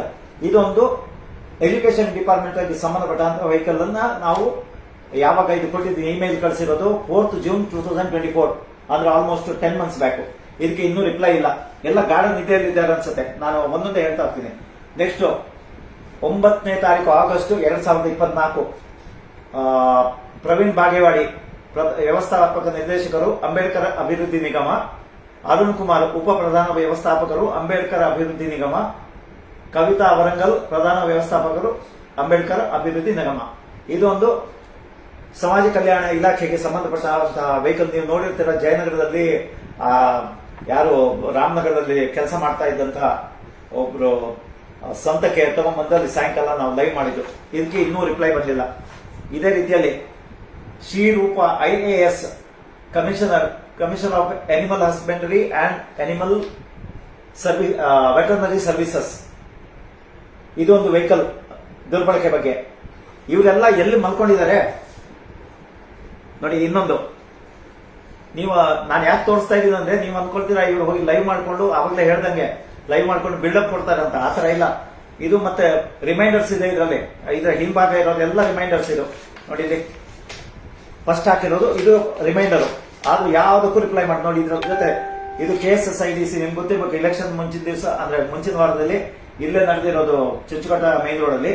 ಎನ್ ಮಂಜುಳಾ IAS ಎಲ್ಲ ದೊಡ್ಡ ವ್ಯಕ್ತಿಗಳೇ. ಇವರ ಹೆಸರಿಗೆ ಮಾತ್ರ ಇವ್ರಿಗೊಂದು ಆಯ್ತು, ಇವರು ಕಾನೂನು ಬದ್ಧವಾಗಿ ಮಾಡಿದಾರ, ನಮಗೂ ನಿಂಬರ ಕೊಡ್ಲಿ ನೋಡಿ, ನಮ್ಮ ಹತ್ರ ಇಂಥ ದಿವಸ ಇಂಥ ಪರ್ಮಿಷನ್ ತಗೊಂಡಿದ್ದಾರೆ. ಅವ್ರು ತುಂಬಾ ಟ್ರಾನ್ಸ್ಪರೆಂಟ್ ಆಗಿ ಕೆಲಸ ಮಾಡ್ತಾರೆ. ಸರ್ಕಾರಕ್ಕೆ ಏನ್ ದುಡ್ಡು ಕಟ್ಟಬೇಕಾ ನಿಮ್ಗೆ ಅದೊಂದು ಹೇಳ್ಬಿಡ್ತೀನಿ. ಒಂದು 2016ರಲ್ಲಿ ಇವರೇ ಒಂದು ಮಾಡ್ಕೊಂಡಿರುವಂತಹ ಸರ್ಕಾರಕ್ಕೆ ಒತ್ತಡ ಹಾಕಿನ ಗೊತ್ತಿಲ್ಲ, 500 ಕಿಲೋಮೀಟರ್ ವರೆಗೆ ಒಂದು ವೆಹಿಕಲ್ಗೆ 1 ಕಿಲೋಮೀಟರ್ಗೆ ₹2, ಅಂದ್ರೆ ಖಾಸಗಿ ಪ್ರಯಾಣಗಳಿಗೆ ಬಳಸಬಹುದಂತ ಇದೆ. ಆ ಖಾಸಗಿ ಪ್ರಯಾಣ ಏನು ಅಂತ ಯಾರಿಗೂ ಗೊತ್ತಿಲ್ಲ, ಅದಕ್ಕೆ ಡೆಫಿನಿಷನ್ ಇಲ್ಲ. ಅದಕ್ಕೂ ಪತ್ರ ಬರ್ತಿದೀವಿ, ಅದಕ್ಕೂ ರಿಪ್ಲೈ ಇಲ್ಲ. ₹2, ₹500, 500 ಕಿಲೋಮೀಟರ್ ಆದ್ಮೇಲೆ 1000 ಕಿಲೋಮೀಟರ್ ವರೆಗೆ ₹5 ಕಿಲೋಮೀಟರ್ಗೆ. ನೀವೇ ಒಮ್ಮೆ ಯೋಚನೆ ಮಾಡಿ, ಇನ್ನೋವಾ ಕಾರ್ ಒಂದು ನೀವು ಬಳಸಿದ್ರೆ ಕಮ್ಮಿಯಲ್ಲಿ ಕಮ್ಮಿ ನಮ್ಗೆ ಗೊತ್ತಿದ್ದಾಗ ₹17, ₹20, ₹24, depends on the class of the vehicle. Innova ಇದೆ. ಇವರಿಗೆ ಈ ತರ ಸರ್ಕಾರ ದುಡ್ಡು, ಜನರ ದುಡ್ಡು, ಇದರಲ್ಲಿ ಈ ಸೌಲಭ್ಯ ಸಿಗ್ತಾ ಇರೋದ್ರಿಂದ ಇವ್ರು ಎಷ್ಟು ಬೇಕಾದ್ರೂ ದುರ್ಬಳಕೆ ಮಾಡ್ಕೊಳ್ತಾರೆ. ನಾನು ಸರ್ಕಾರಕ್ಕೂ ಕೇಳ್ಬೇಕಂತಿದ್ದೀನಿ, ಎಷ್ಟು ಜನ ಇಷ್ಟರವರೆಗೆ ನೀವು ಯಾರ್ಯಾರಿಗೆ ಗಾಡಿಗಳನ್ನ ಕೊಡ್ತಿದ್ರ, ಸರ್ಕಾರಿ ವೆಹಿಕಲ್ಗಳನ್ನ ಕೊಡ್ತಿದ್ರ ಅಥವಾ ಕಾಂಟ್ರಾಕ್ಟ್ ಮೇಲೆ ನೀವು ನೋಡ್ಬೇಕು. ಈಗ ಕಮ್ಮಿ ಆಗಿದೆ. ನಾನು ಅದೇ ಖುಷಿ ವಿಚಾರ ಹೇಳಿದ್ದಂದ್ರೆ, ಅಸಿಸ್ಟೆಂಟ್ ಎಕ್ಸಿಕ್ಯೂಟಿವ್ ಇಂಜಿನಿಯರ್ಗಳು ಆರಾಮವಾಗಿ ಫ್ಯಾಮಿಲಿ ಜೊತೆ ಹೋಗ್ತಾರೆ. ಇನ್ಸ್ಪೆಕ್ಟರ್ಗಳು, ಪೊಲೀಸ್ ಇನ್ಸ್ಪೆಕ್ಟರ್ಗಳು, ಇವು ಯಾರಪ್ಪ? ಆಫ್ಟರ್ ಆಲ್ C ಕ್ಲಾಸ್, ಯಾರು ಗವರ್ಮೆಂಟ್ ಕ್ಯಾಟಗರಿಯಲ್ಲಿ C ಗ್ರೇಡ್ ಎಂಪ್ಲಾಯೀಸ್ ಇವರು. ಇವರಿಗೆ ಒಂದು ಪ್ಲಸ್ ಪಾಯಿಂಟ್ ಏನಂದ್ರೆ ಅಧಿಕಾರ. ಹೀಗೆ ಕಾಲರ್, ನಾವ್ ಏನ್ ಬೇಕಾದ್ರೂ ಮಾಡ್ಬೋದು, ನಮ್ಗೆ ಯಾರು ನಿಲ್ಸೋರು, ನಾನು ಕೇಳೋರ ದುರಹಂಕಾರ. ಇವರು ವೆಹಿಕಲ್ಗಳು ಎಷ್ಟೋ ಕಡೆ ನೋಡಿ, ನೀವು ಸ್ಕೂಲ್ಗಳ ಹತ್ರ ಹೋಗಿ, ಇಂಟರ್ನ್ಯಾಷನಲ್ ಸ್ಕೂಲ್ಗಳು ಅಥವಾ ದೊಡ್ಡ ದೊಡ್ಡ ಸ್ಕೂಲ್ಗಳ ಹತ್ರ ಹೋಗಿ, ನಿಮ್ಗೆ ಸಿಗೋದು DYSP ಮತ್ತೆ ಇನ್ಸ್ಪೆಕ್ಟರ್ ವೆಹಿಕಲ್ ಅಲ್ಲಿ ಅವ್ರ ಮಕ್ಳಿಗೆ ಅದನ್ನು ಡ್ರಾಪ್ ಮಾಡಕ್ ಬರುತ್ತೆ. ಅವನು ಡ್ರೈವರ್ ಪಾಪ ಏನ್ ಮಾಡ್ತಾನೆ, ಅವನು ಸಾಹೇಬ್ರಲ್ವಾ, ಸಲಾಂ ಹೊಡಿಲೇಬೇಕು, ಹೋಗಲ್ಲ ಅಂತ ಹೇಳಕ್ಕಾಗಲ್ಲ. ನಾವು ಕೇಳಿದ್ರೆ ಸಾಹೇಬ್ರಿಗೆ ಕೇಳಿ ಸರ್ ಅಂತಾರೆ. ಇದೊಂದು ರೋಗ ನಮ್ಮಲ್ಲಿ, ದೊಡ್ಡ ರೋಗ ಇದು. DCP ಅವರಿಗೆ ನೀವು ಕಂಪ್ಲೇಂಟ್ ಕೊಡಿ, ಈ ತರ ದುರ್ಬಳಕೆ ಆಗ್ತಾ ಇದೆ. ಅವರು ಅದನ್ನೇ ಮಾಡ್ತಾ ಇರ್ತಾರೆ. ಇನ್ನೇನು ಅವ್ರು ಕ್ರಮ ತಗೋತಾರೆ? ಯಾರ ಮೇಲೆ ತಗೋತಾರೆ? ಫಸ್ಟ್ ಮಾದರಿ ಆಗ್ಬೇಕಾಗಿದ್ದು ಯಾರು? DCP ಆಗ್ಬೇಕು ಅಥವಾ ಯಾರು ಕಮಿಷನರ್ಗೆ ಹಾಕಿದ್ರೆ ಕಮಿಷನ್ ಈಗ ಬರುತ್ತೆ, ಕಮಿಷನರ್ಗೆ ಹಾಕಿರೋದು ಕೊಟ್ಟಿ ಬರುತ್ತೆ. ಮಾಡಲ್ಲ. ಇದು ಎನ್ ಮಂಜುಳಾ ಇವತ್ತಿನ KSIDC ಕಾರ್ಡ್ ಇದು 1.5 ವರ್ಷ. ಯಾವಾಗ ಆಗಸ್ಟ್ ಅಲ್ಲಿ ರಿಮೈಂಡರ್ ಕಳಿಸಿದ್ರು, 2023 ಅಕ್ಟೋಬರ್ದು ಕೇಸ್ ಇದು. ಇವತ್ತಿನವರೆಗೂ ಏನು ಮಾಡಿಲ್ಲ. ಇಲ್ಲಿಂದ ಅಲ್ಲಿಗೆ ಹೋಗುತ್ತೆ ಫೈಲು, ಅಲ್ಲಿಂದ ಇಲ್ಲಿಗೆ ಬರುತ್ತೆ. ಇನ್ನೊಂದು ಇದು ಗದಗದು ವರ್ಣೇಕರ್ ಅಂತ, ಭರತ್ ಅಂತ IAS. ಎಲ್ಲ ನಮ್ ದೊಡ್ಡ ವ್ಯಕ್ತಿಗಳೇ ಸಿಗೋದು. ಭರತ್ IAS ನೋಡಿ, ಈ ವೆಹಿಕಲ್ ಮೇಲೆ ಕಂಪ್ಲೇಂಟ್ ಕೊಟ್ರೆ ಅವ್ರೇನೋ ದುಡ್ಡು ಕಟ್ಟಿದ್ದಾರೆ ಅಂತ ನಮ್ಗೆ ಸಮಜಾಯಿಸಿ ಕೊಟ್ಟು ನಮ್ಗೆ ಇದು ಕಳಿಸಿದ್ದಾರೆ. ನಮ್ಮಲ್ಲಿ ಇತ್ತೀಚೆಗೆ ಒಬ್ರು ತೀರೋದ್ರು, ಅವರು ಅದನ್ನ ಫಾಲೋಅಪ್ ಮಾಡ್ತಾ ಇದ್ರು ಇದರಲ್ಲಿ. ಅನ್ಫಾರ್ಚುನೇಟ್ಲಿ ಇವಾಗ ನಮ್ಗೆ ಅದು ಮಾಡಕ್ ಆಗ್ತಾ ಇಲ್ಲ. ಆದ್ರೂ ನಾವು ಈ ಕೇಸ್ ಬಿಡಲ್ಲ. ಇಲ್ಲಿ ನೋಡಿ, ಭರತ್ ಅವ್ರಿಗೆ ಕೇಳಿದ್ರೆ ಅವರು ಒಂದು ನಾವು ದೂರು ಕೊಟ್ಟ ಮೇಲೆ ಅವ್ರ ಹತ್ರ 2,000 ರೂಪಾಯಿ ಕಳಿಸ್ಬಿಟ್ರು. 2 ತಿಂಗಳದ ಅಂದ್ರೆ ಹಳೆ ಏನ್ ತಪ್ಪುಗಳನ್ನ ಮಾಡಿದ್ದಾರೆ 6 ತಿಂಗಳಿಂದ ಗದಗಿಂದ ಹುಬ್ಳಿ, ಅವ್ರ ಮನೆ ಇರೋದು ಹುಬ್ಳಿ, ಸುಮಾರು 72 ಕಿಲೋಮೀಟರ್ ಅಪ್ ಅಂಡ್ ಡೌನ್, ಅಂದ್ರೆ 72 + 72. ನಮ್ಮ ಹಣದಿಂದ ಕೊಟ್ಟಿರೋ ವೆಹಿಕಲ್ ಇದೆಯಲ್ವಾ, ಯಾರ್ದು ಹೋಯ್ತು? ಆಫೀಸಿಗೆ ಬರೋದು 12 ಗಂಟೆಗೆ. ಯಾಕಂದ್ರೆ ಅಲ್ಲಿಂದ ಅಷ್ಟು ದೂರದಿಂದ ಬರ್ಬೇಕಲ್ಲ, ಸಾಹೇಬ್ರು ಸುಸ್ತಾಗಿರ್ತಾರೆ. ಬಂದ ತಕ್ಷಣ ಮುಂದೆ AC ರೂಮ್ ಒಳಗಡೆ ಕೂತ್ಕೋಬೇಕಲ್ಲ ಅವರು. ಸಾಯಂಕಾಲ 5 ಗಂಟೆಗೆ ಬರ್ಬೇಕು, ಯಾಕಂದ್ರೆ ಕತ್ಲಾಗುತ್ತೆ ಮನೆಗೆ ಹೋಗೋತ್ತಿಗೆ. ಈ ರೀತಿಯಲ್ಲಿ ಕೆಲಸ ಮಾಡ್ತಾರೆ ಇವರು. ಅರಣ್ಯ ಕಾಯೋರು ಹೋಗಿ ಅರಣ್ಯ ಕಾಯೋದಲ್ಲಿ ದನ ಕಾಯಕ್ಕೆ ಸರಿದ್ದಾರೆ ಇವರೆಲ್ಲ. ನೆಕ್ಸ್ಟ್ ಇಂದಿರಾನಗರ ಪೊಲೀಸ್ ಸ್ಟೇಷನ್ ಪಟಾಕಿ ಲಾಸ್ಟ್ ದೀಪಾವಳಿ ಟೈಮಲ್ಲಿ ಪೊಲೀಸ್ ಇನ್ಸ್ಪೆಕ್ಟರ್ ಜೀಪು ತರಕ್ ಹೋಗಿತ್ತು, ಪಟಾಕಿ ತರಕ್ ಹೋಗಿದ್ರು. ಯಾವ್ದೋ ಕಂಪ್ಲೇಂಟ್ ಕೊಟ್ಟಿದ್ರು, ಯಾರು ನಮ್ಮ ರೋಲೆಂಟ್ ಸೋನ್ಸ್ ಅವ್ರು ಕೊಟ್ಟಿರೋದು ಹೋಗಿ ಅಲ್ಲಿ ಅಂಗಡಿಗಳು ಅಕ್ರಮವಾಗಿ ಇದು ಮಾಡ್ತಾ ಇದಾವೆ, ಏನು ಕಾನೂನು ಬಾಹಿರವಾಗಿ ಪಟಾಕಿ ಇದು ಮಾಡ್ತವೆ. ಮತ್ತೆ ಸಣ್ಣ ಜಾಗದಲ್ಲಿ ಅವ್ರಿಗೆ ಕೊಟ್ಟಿದ್ರು, ಅಂಗಡಿ ಆಗುತ್ತೆ ಇಷ್ಟೇ ಇರಬೇಕು ಅಂತ ಇತ್ತು. ಅದೆಲ್ಲ ನಿಯಮ ಬಾಹಿರವಾಗಿ ಮಾಡ್ತಾ ಕೊಟ್ರೆ ಇವರು ಅಲ್ಲಿಗೆ ಹೋಗಿ ಪಟಾಕಿನ ಯಾವ್ದು ಹಣ ಕೊಡದೆ ಹಾಕೊಂಡು ಬಂದಿದ್ದಾರೆ. ಅದ್ರ ಮೇಲೆ ದೂರು ಕೊಟ್ಟಿದ್ವಿ. ಏನಾಯ್ತು? ಇದು ಯಾರಿಗೆ ಅಡ್ರೆಸ್ ಮಾಡಿರೋದು? ಪೊಲೀಸ್ ಆಯುಕ್ತರು ದಯಾನಂದ್ ಅವ್ರ ಬಗ್ಗೆ ಒಳ್ಳೆ ಹೆಸರು ಇದೆ. ಆದ್ರೆ ನಿಮ್ಗೆ ಇದು ನಿಮ್ಮವರೆಗೆ ತಲುಪತ್ತ ಗೊತ್ತಿಲ್ಲ. ನಮ್ಗೆ ಒಂದು ಡೌಟ್ ಏನಂದ್ರೆ, ನಿಮ್ಗೆ ಈ ವಿಚಾರ ಬರೋದೇ ಇಲ್ಲ. ನಿಮ್ಮ ಗ್ರೇಟ್ PA ಇರ್ತಾರೆ ಒಬ್ರು, ಅವನೇ ಅಲ್ಲಿ ನಿಮ್ಗಿಂತ DG IGP ತರನ ಅವ್ನು ವರ್ಕ್ ಮಾಡೋ ಇದಕ್ಕೆ ಅವನು ವರ್ತನೆ ಇರುತ್ತೆ. ನಾವು ಹೋದ್ರೆ ಅಲ್ಲಿ ನಾವು ನೋಡಿದೀವಿ, ಅವನೇ ಬಾಸ್ ತರ ತೋರಿಸ್ತಾನೆ. ಕಮಿಷನರ್ ಬಾಸೇ ಅಲ್ಲ ಅಲ್ಲಿಗೆ, ಆಕ್ಚುಲಿ ನಮ್ ಅವ್ನು ನೋಡ್ದಂಗೆ ಅವ್ನು ಬಾಸ್ ತರ ಅಲ್ಲಿ ವರ್ತನೆ ಮಾಡ್ತಾನೆ. ಇದು ಮೋಸ್ಟ್ಲಿ ನಿಮ್ ಗಮನಕ್ಕೆ ಬಂದಿರಲ್ಲ. ಇದನ್ನ ನೋಡಿದ್ರೆ ನೀವು ದಯವಿಟ್ಟು ಇದು ಏನಾಯ್ತಂತ ನೋಡಿ. ನೀವು ಮಾದರಿ ಆಗ್ಬೇಕು ಎಲ್ರಿಗೂ. ಅಧಿಕಾರಿಗಳು ಹೈಯರ್ ರ್ಯಾಂಕ್ ಅಲ್ಲಿ ಯಾರಿದ್ದೀರಾ, ನೀವು ಕೆಳಗಿನವ್ರಿಗೆ ಮಾದರಿ ಆಗ್ಬೇಕು. ಜನಗಳಿಗೆ ನೀವು ತೋರಿಸ್ಬೇಕು, ಹೌದು ನಾವು ಪ್ರಾಮಾಣಿಕವಾಗಿ ಪಾರದರ್ಶಕವಾಗಿ ಕೆಲಸ ಮಾಡ್ತಾ ಇದೀವಿ, ನಾವು ಯಾರಿಗೂ ತಲೆಬಾಗುವ ಪ್ರಶ್ನೆ ಇಲ್ಲ, ಕಾನೂನು ಇದೆ, ಕಾನೂನು ಅಡಿಯಲ್ಲೇ ಕೆಲಸ ಮಾಡ್ತೀವಿ ಅಂತ. ಆದ್ರೆ ನಡೀತಾ ಇಲ್ಲ. ನೀವೆಲ್ಲ ಬಹುತೇಕರು ಬಕೆಟ್ ಹಿಡಿಯೋ ಕೆಲಸನೇ ಮಾಡ್ತಾ ಇರೋದು. ನಿಮ್ಗೆ ಅಧಿಕಾರ, ಪ್ರಮೋಷನ್, ಆಯಕಟ್ಟಿನ ಜಾಗ, ನಿಮ್ಗೆ ಇಂಥದ್ದೇ ಸಿಗೋದು. ಬೇರೆ ಯಾವ ವಿಚಾರದ ಬಗ್ಗೆ ನೀವು ತಲೆ ಕೆಡಿಸ್ಕೊಳ್ಳೋದೇ ಇಲ್ಲ. ನಾನ್ ಸೇಫ್ ಆಗಿದ್ರೆ ಸಾಕು. ಇಲ್ಲ ನಿಮ್ಗೆ ಇದೆಲ್ಲ ಈ ರೋಡಲ್ಲಿ ಅಕ್ರಮಗಳು ನಡೀತವೆ, ನಿಮ್ಗೆ ಏನ್ ಕಾಣಿಸೋದಿಲ್ಲ. ಯಾವ ಅಧಿಕಾರಿಗೂ ಒಬ್ರಿಗೆ ಕಣ್ ಕಾಣಿಸಲ್ಲಪ್ಪ, ಅವ್ರಿಗೆ ಏನೋ ಬ್ಲೈಂಡ್ನೆಸ್ ಕಾಣಿಸ್ತದೆ. ಹಗಲು ಬ್ಲೈಂಡ್ನೆಸ್ ಅಂತ, ಕೆಲವರಿಗೆ ನೈಟ್ ಬ್ಲೈಂಡ್, ಇರುಳು ಬ್ಲೈಂಡ್ನೆಸ್ ಇರುತ್ತೆ. ಅದೇ ನಿಮ್ಗೆ ಹಗಲು ಹೊತ್ತು ಇರುತ್ತೆ, ಏನು ಕಾಣಿಸಲ್ಲ. ಇದು ನಿಮ್ಗೆ ಕಂಟ್ರೋಲ್ ಮಾಡಕ್ಕಾಗಲ್ಲ. ನೀವು ಯಾಕೆ ಇದ್ರಲ್ಲಿ ಇದ್ದೀರಾ, ಕೆಲಸದಲ್ಲಿ ಇದ್ದೀರಾ?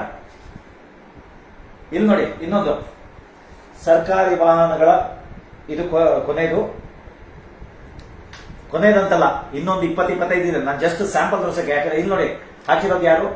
ಪೊಲೀಸ್ ನಿರೀಕ್ಷಕರು ಕೇಂದ್ರ ವಲಯ, ಪೊಲೀಸ್ ಅಧೀಕ್ಷಕರು SP ಅಂದ್ರೆ IGP, SP, ಆಮೇಲೆ DYSP 3 ಜನರಿಗೆ ಹಾಕಿದೀವಿ.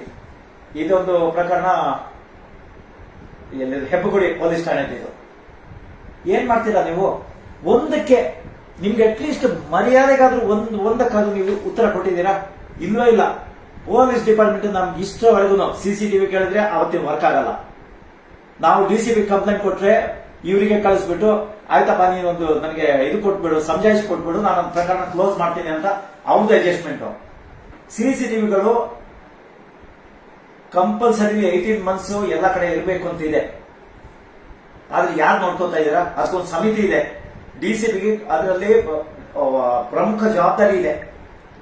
ಅದಕ್ಕೊಂದು ಸಮಿತಿ ಇದೆ, ರಾಜ್ಯ ಮಟ್ಟದ ಮತ್ತೆ ಡಿಸ್ಟ್ರಿಕ್ಟ್ ಅಂದ್ರೆ ಜಿಲ್ಲಾ ಮಟ್ಟ ಸಮಿತಿ ಇದೆ. ಅದನ್ನು ಸೂಪರ್ವೈಸ್ ಮಾಡಕ್ಕೆ ಎಲ್ಲ CCTVಗಳು ಫಂಕ್ಷನ್ ಆಗಿರ್ಬೇಕು. ಪ್ರತಿಯೊಂದು ಮೂಲೆಗೆ ಕವರ್ ಆಗೋ CCTV ಇರಬೇಕು. ಕನಿಷ್ಠ 18 ತಿಂಗಳು CCTV ಫುಟೇಜಸ್ ಸಿಗ್ಬೇಕು ಅಂತ. ನೀವು ಅಲ್ಲಿ ಪೊಲೀಸ್ ಸ್ಟೇಷನ್ ಹೋದ ತಕ್ಷಣ ಹೊಡಿತಾರೆ, ಎಲ್ಲ ಮಾಡ್ತಾರೆ. ನೀವು CCTV ಫುಟೇಜಸ್ ಕೇಳಿ, ಅಲ್ಲಿ ವರ್ಕ್ ಆಗಲ್ಲ ಅಂತ ನಿಮ್ಗೆ ರಿಪ್ಲೈ ಬರೋದು. RTI ನಲ್ಲಿ ಇವತ್ತಿನವರೆಗೂ ಅವರು ರಿಪ್ಲೈ ಕೊಟ್ಟಿದ್ದು ನಿಮ್ಗೂ ಅನುಭವ ಆಗಿರ್ಬೋದು. ಆಕ್ಚುಲಿ ಇದು ಈ ತರ ನಮ್ಮ ವ್ಯವಸ್ಥೆ. ಇದೊಂದು ಕೊನೆಯದಾಗಿ ಕರ್ನಾಟಕ ರಾಜ್ಯ ಸರ್ಕಾರದ ಸಚಿವಾಲಯ ನನಗೆ ಬಂದಿರೋ ಉತ್ತರ ಇದು ನೋಡಿ, ಇಲ್ಲಿ ಕಾಣಿಸ್ತಾ ಇದೆ. ಇದು ವೆಹಿಕಲ್ ದುರುಪಯೋಗದ ಬಗ್ಗೆ. ಇಲ್ಲಿ ಏನಾಗ್ತಾರೆ ಅಂದ್ರೆ, ವಿಜಯರಾಘವ ಮರಾಠೆ ಅವರು ಮಾಹಿತಿ ಹಕ್ಕು ಅಧಿನಿಯಮದಲ್ಲಿ ಮಾಹಿತಿಕೋರರ ಬಗ್ಗೆ ಅರ್ಜಿದಾರರ ದಿನಾಂಕ 3/10/2023 ನೋಡಿ, ಆಲ್ಮೋಸ್ಟ್ 2023 ಜಾಸ್ತಿ ನಾವು ಪತ್ರ ವ್ಯವಹಾರ ಮಾಡಿದ್ದು. ಅದಾದ್ಮೇಲೆ ಇನ್ನು ನಾನು ಆಕ್ಷನ್ ತಗೊಂಡಿಲ್ಲ, ಇನ್ನೂ ಇದೆ ಬೇಕಾದಷ್ಟು. ಮೇಲಿನ ವಿಷಯಕ್ಕೆ ಸಂಬಂಧಿಸಿದಂತೆ ಉಲ್ಲೇಖಿತ ಅರ್ಜಿಯನ್ನು ಪರಿಶೀಲಿಸಲಾಗಿದ್ದು, ಈಗಾಗಲೇ 3/7/2023 ಪತ್ರದಲ್ಲಿ ಸರ್ಕಾರಿ ವಾಹನಗಳನ್ನು ಖಾಸಗಿ ಕೆಲಸಗಳಿಗೆ ಉಪಯೋಗಿಸುವ ಬಗ್ಗೆ ಇರುವ ಸೂಚನೆಗಳ ಮಾಹಿತಿಯನ್ನು ನೀಡಲಾಗಿದ್ದು, ಅದೇ ಹೇಳಿದ್ನಲ್ಲ 2016 ಅದು ಇವತ್ತಿಗೂ ಬದಲಾವಣೆ ಮಾಡಕ್ ಹೋಗಿಲ್ಲ. ಈಗ ಮೇಂಟೆನೆನ್ಸ್ ಆವಾಗ ₹2 ಇದ್ದು ಇವತ್ತಿನ ದರ ತಗೊಂಡ್ರೆ ಇವರು ಕನಿಷ್ಠ 8 ರಿಂದ 10 ರೂಪಾಯಿ ತಗೋಬೇಕಕ್ಕೆ. ಅದು ಪರಿಷ್ಕರಣೆ ಮಾಡಕ್ ಹೋಗಿಲ್ಲ, ಅವರು ಮಾಡಕ್ ಹೋಗೋದು ಇಲ್ಲ. ಯಾಕಂದ್ರೆ ಅವಾಗ ಹೇಳ್ದಂಗೆ ನನ್ ಬೆನ್ನು ನೀನ್ ಕೇಳಿ, ನಿನ್ ಬೆನ್ನು ನಾನ್ ಕೇಳಿತೀನಿ, ಆ ಇದರಲ್ಲೇನೆ ಇಡೀ ಸರ್ಕಾರ ನಡೀತಾ ಇರೋದು. ಸರ್ಕಾರಿ ಅಧಿಕಾರಿಗಳಿಗೆ ಯಾವುದೇ ಖಾಸಗಿ ಕೆಲಸಗಳಿಗಾಗಿ ವಾಹನಗಳನ್ನು ನೀಡಿರುವುದಿಲ್ಲ. ಹಾಗಾದ್ರೆ ರೋಡಲ್ಲಿ ಅಲ್ಲಲ್ಲಿ ಕಾಣಿಸ್ತಾವಲ್ಲ ಹೆಂಡತಿ, ಕೆಲವು ಕಡೆ ಗೊತ್ತಿಲ್ಲ ಎಕ್ಸ್ಟ್ರಾ ಸ್ಟೆಪ್ ಇರ್ಬೋದು, ಯಾರು ಇರ್ತಾರೋ ಗೊತ್ತಿಲ್ಲ, ತಂಗಿ, ಅಕ್ಕ, ಸೊಸೆ, ಅಪ್ಪ, ಅಮ್ಮ, ಅಜ್ಜ, ಅಜ್ಜಿ ಇವ್ರ ಜೊತೆಲ್ಲ ಹೋಗ್ತಿರಲ್ಲ, ಇದು ಖಾಸಗಿಯಲ್ಲಿ ಇನ್ನೇನು ಸರ್ಕಾರಿ ಕೆಲಸನ ಇದು? ನೀವೇ ಹೇಳಬೇಕು. ಒಂದ್ ಕಡೆ ಸರ್ಕಾರನೇ ಹೇಳುತ್ತೆ ಸರ್ಕಾರಿ ಅಧಿಕಾರಿಗಳಿಗೆ ಯಾವುದೇ ಖಾಸಗಿ ಕೆಲಸಗಳಿಗೆ ವಾಹನವನ್ನು ನೀಡಿರುವುದಿಲ್ಲ. ಆದರೆ ಸಿಯಾಸು ಸಂಖ್ಯೆ ರಾಜ್ಯ ಶಿಷ್ಟಾಚಾರ ವತಿಯಿಂದ ಸರ್ಕಾರಿ ಅಧಿಕಾರಿಗಳು ನಾಮನಿರ್ದಿಷ್ಟ ವಾಹನಗಳನ್ನು ಅಂದ್ರೆ ಸ್ಪೆಸಿಫೈಡ್ ವೆಹಿಕಲ್ಗಳನ್ನು ಖಾಸಗಿ, ಅದೇ ಅವಾಗ ಹೇಳಿದೆ ಕೆಲವರಿಗೆ ಪ್ರೋಟೋಕಾಲ್ ಇರುತ್ತೆ ಅಥವಾ ಒಂದು VIP ಇದ್ರಲ್ಲಿ ಕೊಡ್ತಿರ್ತಾರೆ, ಅವ್ರಿಗೆ ಪ್ರಿವಿಲೇಜ್ ಅಂತೀವಿ ಅದನ್ನ. ಆ ಪ್ರಿವಿಲೇಜ್ ಅಲ್ಲಿ ಕೊಟ್ಟಿರ ಅವ್ರು ಬಿಟ್ಟು ನಾನು ಅವಾಗ ಹೇಳ್ದಂಗೆ AWಗಳು, AEಗಳು, ಜಾಯಿಂಟ್ ಡೈರೆಕ್ಟರ್ಸ್, ಇವರು ಯಾರು JCಗಳು, ಇವರೆಲ್ಲ ಭಾನುವಾರ ಇಲ್ಲಿ ಯಾವಾಗ ರಜಾ ಸಿಗುತ್ತಾ? ಈಗಲ್ಲ. ನಾನು ಮತ್ತೆ ಹೇಳ್ತಾ ಇದ್ದೀನಿ, ನೀವು ಬೇಕಾದ್ರೆ ಅಬ್ಸರ್ವ್ ಮಾಡಿ, ಬಹಳಷ್ಟು ಕಡಿಮೆ ಆಗಿದೆ. ಇದೊಂದು ಸಣ್ಣ ಪ್ರಯತ್ನ ನಾವು ಏನ್ ಮಾಡಿದೀವಿ, ಇದರಿಂದ ಜನರಿಗೆ ಒಂದಿಷ್ಟು ಅರಿವಾಗಿದೆ, ಆದ್ರೆ ನಮ್ಮ ಜೊತೆ ಕೈ ಜೋಡಿಸ್ತಾ ಇಲ್ಲ. ಅಧಿಕಾರಿಗಳಿಗೆ ಭಯ ಅಂತ ಹುಟ್ಟಿದೆ. ಎಲ್ಲಿ KRS ಅಥವಾ ಈ ಹಳದಿ ಟಿ ಶರ್ಟ್, ಎರಡು ಹಳದಿನ ಅಂದು ಒಂದು ಲಂಚ ಮುಕ್ತ ಕರ್ನಾಟಕ ನಿರ್ಮಾಣ ವೇದಿಕೆ ಡಿಫರೆನ್ಸ್ ಇಷ್ಟನೇ ಇಲ್ಲಿದೆ, ಅದರಲ್ಲಿ KRS ಅಂತ ಇಲ್ಲಿದೆ. ನಾನು ಎರಡು ಕಡೆನೂ ಪದಾಧಿಕಾರಿ ಆಗಿರೋದ್ರಿಂದ ನಾನು ಯಾವ ಸಬ್ಜೆಕ್ಟ್ ಎಲ್ಲಿ ತಗೋತೀನಿ ನಾನು ಅದರಲ್ಲಿ ಲೈವ್ ಮಾಡ್ತೀನಿ. ಈಗ ಆಕ್ಚುಲಿ ಇದೆಲ್ಲ ಪತ್ರ ವ್ಯವಹಾರ ಮಾಡಿರೋದು ಜಾಸ್ತಿ ಇದರಲ್ಲಿ ಲಂಚ ಮುಕ್ತ ಕರ್ನಾಟಕ ನಿರ್ಮಾಣ ಮಾಡಿದ್ರಿಂದ ಇವನ್ ವೆಹಿಕಲ್ಗಳು ಹೇಳಿದಾಗ ನೋಡಿದ್ದೀವಿ ನಾವು. ಕೆಲವೊಂದು ಕರ್ನಾಟಕ ರಾಷ್ಟ್ರ ಸಮಿತಿ ಪಕ್ಷದಲ್ಲೂ ಮಾಡಿದೀವಿ, ಇಲ್ಲ ಅಂತ ಇಲ್ಲ, ಇಲ್ಲೇ ನಿಮ್ಗೆ ಕಾಣಿಸ್ತಾ ಇದೆ. ಆದರೆ ನಾನು ಆಥರೈಸ್ ಸಿಗ್ನೇಟರಿ ಆದ್ರಿಂದ ನನಗೆ ಎರಡು ರೀತಿಯಲ್ಲೂ ಹಕ್ಕಿದೆ ಇದನ್ನ ಮಾಡಕ್ಕೆ. ಇಷ್ಟು ಹೇಳಿ, ಒಂದು ಇತ್ತೀಚೆಗೆ ನಿನ್ನೆ ಮೊನ್ನೆ ನೋಡಿದೆ, ಇದೇನು ಹೊಸದಲ್ಲ, ಆದ್ರೆ ದೊಡ್ಡ ಇದರಲ್ಲಿ ಸಾಮಾಜಿಕ ಜಾಲತಾಣಗಳಲ್ಲಿ ಹರಡ್ತಾ ಇದೆ. ಆಗ್ಲಿ, ಒಳ್ಳೇದು. ಇದು ಜನರಿಗೆ ಎಷ್ಟು ಇನ್ಫಾರ್ಮೇಶನ್ ಸಿಗುತ್ತಾ ಅಷ್ಟು ಒಳ್ಳೇದು. ಖಾಸಗಿ ವೆಹಿಕಲ್ ಮೇಲೆ ಪೊಲೀಸ್ ಸ್ಟಿಕ್ಕರ್ ಹಾಕಬಾರ್ದು ಅಂತ. ಇದು ಇವತ್ತಿದಲ್ಲ, ಎಷ್ಟೋ ವರ್ಷಗಳಿಂದನೂ ಇದೆ. ಇದು ಈವನ್ ಮೋಟಾರ್ ವೆಹಿಕಲ್ ಆಕ್ಟ್ ಅಲ್ಲೂ ಇದೆ, ಇದು ಹಾಕಬಾರ್ದು ಸ್ಟಿಕ್ಕರ್ಸ್. ಪ್ರೈವೇಟ್ ವೆಹಿಕಲ್ಸ್ ಮೇಲೆ ಸ್ಟಿಕ್ಕರ್ಸ್ ಹಾಕಬಾರ್ದು. ಮತ್ತೆ ಒರಿಜಿನಲ್ ಏನಿರುತ್ತೆ ಅದನ್ನ ಬೈಫರ್ಕೇಟ್ ಮಾಡಬಾರ್ದು. ವ್ಯತ್ಯಾಸ ಪೇಂಟಿಂಗು ಅಷ್ಟೇನೆ. ನೀವು ಮಲ್ಟಿ ಕಲರ್ ಹಾಕ್ಬೇಕಾದ್ರೆ ಅವ್ರ ಹತ್ರ ಪರ್ಮಿಷನ್ ತಗೋಬೇಕು. ಸ್ಟಿಕ್ಕರ್ ಹಾಕಿದ್ರೆ ಅವ್ರ ಹತ್ರ ಎಷ್ಟೋ 5,000 6,000 ಕಾರಿಗೆ ಹಾಕ್ಬೇಕಾದ್ರೆ ಇದು ತಗೋಬೇಕು, ಪರ್ಮಿಷನ್ ತಗೋಬೇಕು. ಇದೆಲ್ಲ ಇದೆ, ಇದೇನು ಹೊಸದಲ್ಲ. ಆದ್ರೆ ನೀವೇ ನೋಡಿದ್ದೀರಾ, ಪೊಲೀಸ್ ಅನ್ನು ಸ್ಟಿಕ್ಕರ್ಗಳು, ಚಿಕ್ಕ ಸ್ಟಿಕ್ಕರ್ ಹಾಕಿರ್ತೀರಾ, ನಿಮ್ಗೆ ನಾವು ಹೇಳ್ಬೇಕಾಗಿಲ್ಲ. ನೀವು ಪೊಲೀಸ್ ಸ್ಟೇಷನ್ಗಳ ಹತ್ರ ಹೋಗಿ, ಅಲ್ಲಿ ಪೊಲೀಸ್ ವೆಹಿಕಲ್ಗಳು ನಿಂತಿರ್ತವೆ, ಸಾರ್ವಜನಿಕರ ವೆಹಿಕಲ್ ನಿಂತಿರ್ತವೆ. ಈಗ ನೀವು ಈಸಿಯಲ್ಲಿ ಬಹುತೇಕ ಒಂದು ತುಂಬಾ ಅಲ್ಲ, ಒಂದು 25-30% ಅನ್ಕೋಬಹುದು. ತುಂಬಾ ಜನ ಹಾಕ್ತಾ ಇಲ್ಲ, ಕೆಲವರಿಗಿದೆ. ಯಾಕಂದ್ರೆ ಇದನ್ನ ಬೇರೆ ಬೇರೆ ಕೆಲಸಗಳಿಗೆ ಅವರು ಬಳಸ್ಕೋತಾರೆ. ರೋಡ್ ಸೈಡ್ ಅಲ್ಲೆಲ್ಲ ವಸೂಲಿ ಮಾಡ್ಬೇಕಲ್ಲ, ನಾವು ನೋಡಿದೀವಿ. ಪೊಲೀಸ್ ಸ್ಟಿಕ್ಕರ್ ಹಾಕಿದ ತಕ್ಷಣ ಅವ್ನು ಯೂನಿಫಾರ್ಮ್ ಹಾಕದೇ ಇರಲಿ, ಅವನು ನೋಡಿದ ತಕ್ಷಣ ಅಲ್ಲಿ ತಂದು 20 ರೂಪಾಯಿ 15 ರೂಪಾಯಿ ಎಲ್ಲ ಪಟ್ನ ಕಟ್ಕೊಡೋದು ಇದು ಮಾಡ್ತಾರೆ. ಅಲ್ಲಿ ಅವ್ರ ಮನೆಯವರು ಹೋಗ್ಲಿ ಯಾರು ಹೋಗ್ಲಿ, ಪೊಲೀಸ್ ಸ್ಟಿಕ್ಕರ್ ನೋಡಿದ ತಕ್ಷಣ ಏನ್ ಅನ್ಕೊಳ್ಳೋದು, ಅಲ್ಲಿ ಕೇಳಕ್ಕಾಗತ್ತಾ, ನೀವು ಯಾರು, ಎಲ್ಲಿ ನಿಮ್ದು ಯೂನಿಫಾರ್ಮ್ ಎಲ್ಲಿ ಅಂತ ಕೇಳಕ್ಕಾಗತ್ತಾ? ಆಗೋದೇ ಇಲ್ಲ. ನಿಮ್ಗೂ ಇದು ನೀವು ರೋಡಲ್ಲಿ ನೋಡಿರ್ತೀರ. ಸೊ ಇದನ್ನ ಆಕ್ಚುಲಿ ತುಂಬಾ ವರ್ಷದಿಂದ ಇತ್ತು. 2022ರಲ್ಲಿ ಹಾಕಿರುವಂತಹ ಒಂದು ಸರ್ಕ್ಯುಲರ್ ಇವಾಗ ಬರ್ತಾ ಇದೆ, ಸರ್ಕ್ಯುಲೇಟ್ ಆಗ್ತಾ ಇದೆ. 1.5 ವರ್ಷ ಆದ್ಮೇಲೆ ಇದ್ರ ಬಗ್ಗೆ ಒಂದು ಜನಜಾಗೃತಿ ಮೂಡ್ತಾ ಇದೆ. ದಯವಿಟ್ಟು ಪೊಲೀಸರಿಗೂ ಹೇಳ್ತೇವಿದ್ದೀವಿ, ನೀವು ಪ್ರಾಮಾಣಿಕವಾಗಿ ಮಾಡೋ ಕೆಲಸನ ಫಸ್ಟಿಗೆ ಮಾಡಿ. ಇಂಥ ನಿಮ್ಗೆ ಶೋ ಯಾಕೆ ಬೇಕು? ಈಗ ಎಲ್ಲ ಸರ್ಕಾರಿ ಕೆಲಸದಲ್ಲಿರೋರು ಎಲ್ಲಾ ಕಡೆ ಒಂದು ಕೆಲಸ ಮಾಡ್ತಾರೆ. ನಿಮ್ಗೇನು ಪೊಲೀಸ್ ಹಾಕಿದ ತಕ್ಷಣ ದೊಡ್ಡ ಕೊಂಬು ಬಂದ್ಬಿಡುತ್ತಾ? ನೀವು ಅಲ್ಲಿ ಪೇದೆ ಕೆಲಸ ಮಾಡ್ತಾ ಇರ್ತೀರಾ, ನಿಮ್ಗೆ ಪೊಲೀಸ್ ಸ್ಟಿಕ್ಕರ್ ಗಾಡಿ ಮೇಲೆ ಬೇಕು. ಯಾಕೆ ಬೇಕು? ಈಗ ಸರ್ಕಾರ ಕೊಟ್ಟಿರೋ ವೆಹಿಕಲ್ ಆದ್ರೆ ಅದು ಎಲ್ಲಾ ಕಡೆನೂ ಎಲ್ಲಾ ರಾಷ್ಟ್ರಗಳಲ್ಲೂ ಇದೆ, ಪೊಲೀಸ್ ಅಂತ ಅದ್ರ ಮೇಲೆ ಸ್ಟಿಕ್ಕರ್ ಮೇಲೆ ಹಾಕಿರ್ತಾರೆ. ಯಾಕಂದ್ರೆ ಜನಗಳಿಗೆ ಗೊತ್ತಾಗ್ಲಿ ಅಂತ ಅಲ್ಲಿ ಬಂದಿರೋ ವೆಹಿಕಲ್ ಯಾರು ಅಂತ. ಕೆಲವು ವಿಚಾರಗಳನ್ನು ಬಿಟ್ಟು ಈ ಕ್ರೈಮ್ ಇನ್ವೆಸ್ಟಿಗೇಷನ್ಗೆಲ್ಲ ಹೋದಾಗ ಅಥವಾ ರೈಡಿಗೆ ಹೋದಾಗ ಪ್ರೈವೇಟ್ ವೆಹಿಕಲ್ಗಳನ್ನ ಬಳಸ್ತಾರೆ. ಯಾಕಂದ್ರೆ ಮಾಹಿತಿ ಗೊತ್ತಾಗಬಾರ್ದು ಯಾರು ಬಂದ್ರು ಅಂತ. ಇದೆಲ್ಲ ನಡೆಯುವಂಥದ್ದು. ಆದ್ರೆ ನೀವು